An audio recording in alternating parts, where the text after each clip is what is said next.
Hello, welcome. Hey, this passage of scripture today is titled The Triumphal Entry. It is from Mark 11.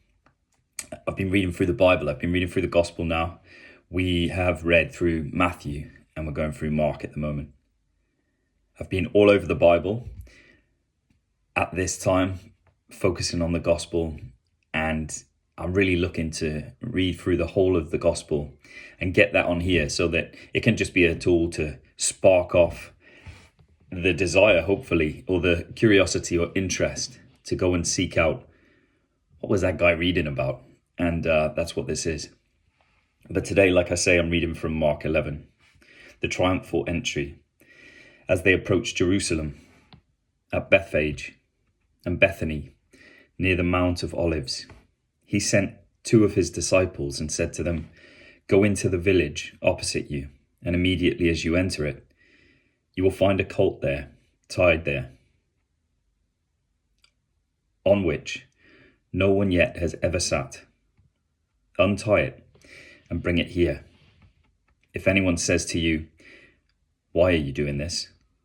you say, 'The Lord has need for it,' and immediately he will send it back here."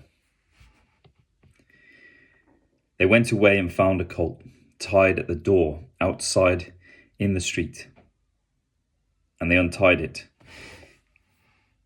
Some of the bystanders were saying to them, "What are you doing, untying the colt?"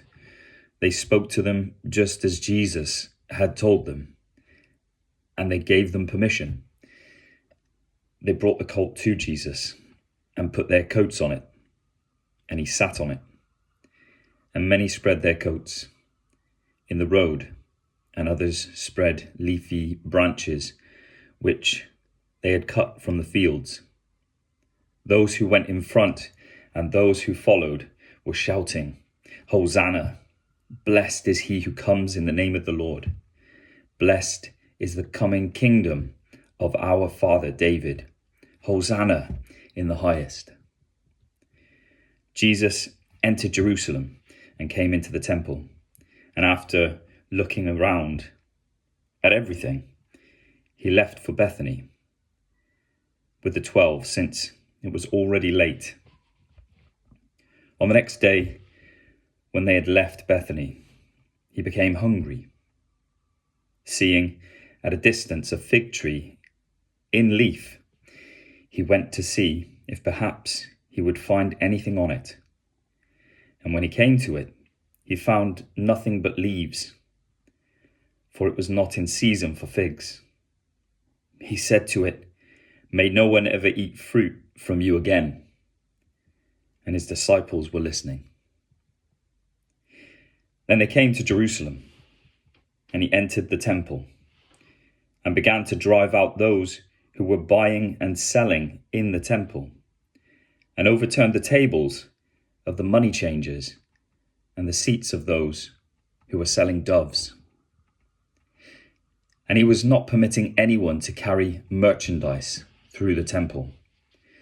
And he began to teach and say to them, "Is it not written, 'My house shall be called a house of prayer for all the nations'? But you have made it a robber's den." The chief priests and the scribes heard this and began seeking how to destroy him, for they were afraid of him. For the whole crowd was astonished at his teaching. When evening came, they would go out of the city. As they were passing by in the morning, they saw the fig tree withered from the root up. Being reminded, Peter said to him, "Rabbi, look at the fig tree which you cursed has withered."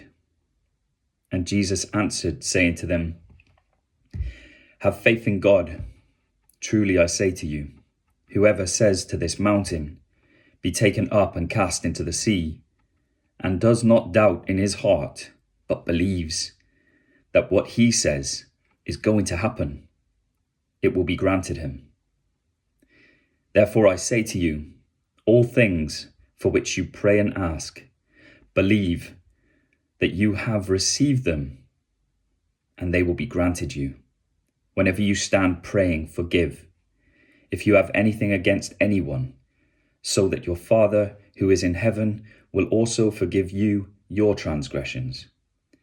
But if you do not forgive, neither will your Father who is in heaven forgive your transgressions. They came again to Jerusalem, and as he was walking into the temple, the chief priests and the scribes and the elders came to him and began saying to him, "By what authority are you doing these things? Or who gave you this authority to do these things?" And Jesus said to them, "I will ask you one question, and you answer me, and then I will tell you by what authority I do these things. Was the baptism of John from heaven or from men? Answer me." They began reasoning among themselves, saying, "If we say from heaven, he will say, then why did you not believe him? But shall we say from men?" They were afraid of the people, for everyone considered John to have been a real prophet. Answering Jesus, they said, "We do not know." And Jesus said to them, "Nor will I tell you by what authority I do these things." Thank you so much for listening. I pray you have a blessed day and a blessed week. Bye for now.